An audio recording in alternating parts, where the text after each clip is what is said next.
Welcome to last month's gaming news. For those of you who only want to watch a single video, let's get started. It seems as if this was a month of microtransaction discussion. Middle-earth Shadow of War came under heavy criticism for having microtransactions in a single-player game. Personally, I don't have a problem with this at all, as I believe that the way in which microtransactions are implemented is so much more important than whether they are put into a game or not. Having played Shadow of War for nearly 20 hours so far, I have not once felt compelled to buy any form of loot box. If these non-intrusive options encourage more companies to develop more single-player focused games, as opposed to the presumably more profitable multiplayer-centered experiences, I think it's unfair to criticize companies that don't sacrifice creative direction for a wider profit margin.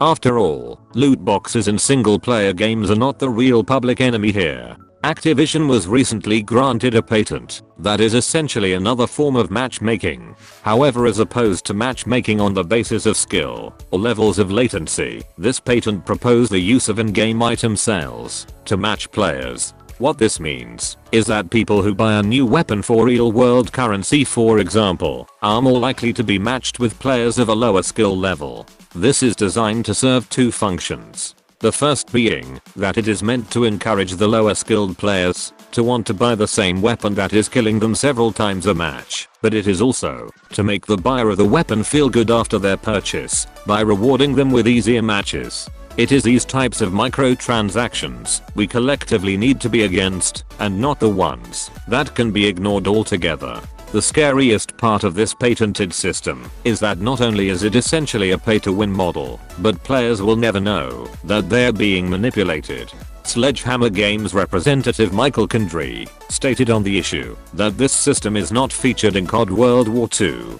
Just as concerning as this patent is that market research firm NPD has revealed that according to their research, game companies have not suffered any apparent effect from the collective rise of microtransactions. A representative of the firm stated, the loot box or microtransactions controversy has not yet resulted in clear noticeable limitations of the sales potential of the games. It is worth mentioning, however, that the reputation and goodwill of game developers will eventually wear down consumers in the long run, and that I don't believe that this is a sustainable strategy in the long term. On a more positive note, feedback from the Star Wars Battlefront 2 beta has changed the way Electronic Arts is implementing microtransactions in the game. Although loot boxes will still be available to purchase from day one of release, they have now been modified, which makes the highest tier of gear impossible to obtain without leveling up and completing certain challenges. Personally, I believe this to be an excellent compromise on this issue, as it prevents people who spend $200 on the first day from destroying all other players. It is not as perfect as the Titanfall 2 microtransaction utopia, however it is a small price to pay for free content that is being provided, and an excellent step in the right direction for Electronic Arts as a publisher. Sticking with Electronic Arts, it was announced that the company would be shutting down Visceral Games, the studio responsible for Battlefield Hardline, Dead Space, and an upcoming unannounced Star Wars game. Much of the team are intended to be moved to other EA studios, and the Star Wars game in development will also shift its game direction from a linear experience to something that Electronic Arts wants players to come back to and enjoy for a long time.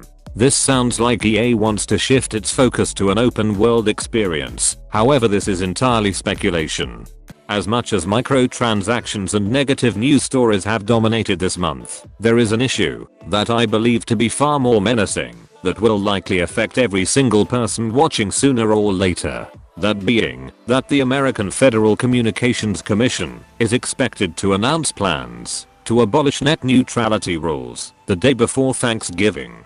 For those of you who don't have any idea what this means, the concept of net neutrality is basically the guaranteed policy that all data on the internet is to be treated equally by government organizations and internet service providers. In simpler terms, it means that some sites cannot pay to be faster than other sites, and that internet service providers cannot charge users more money to use different websites.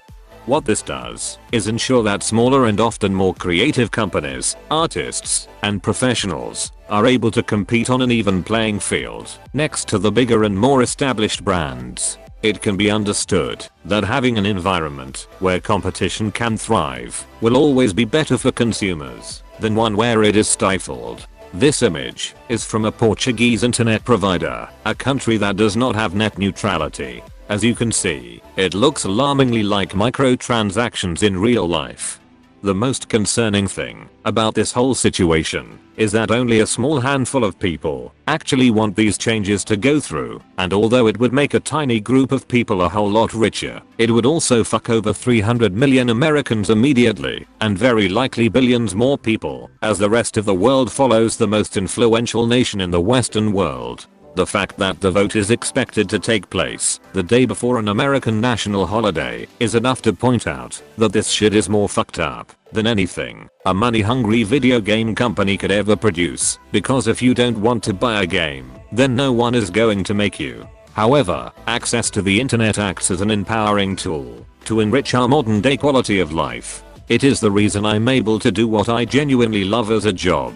It connects people from around the world in often wonderful, enriching, and life-changing ways. And if net neutrality rules are abolished, I fear that the internet may become a hollow, unfair and monopolized service that will no longer be a place for creative endeavors and entrepreneurial pursuits to thrive.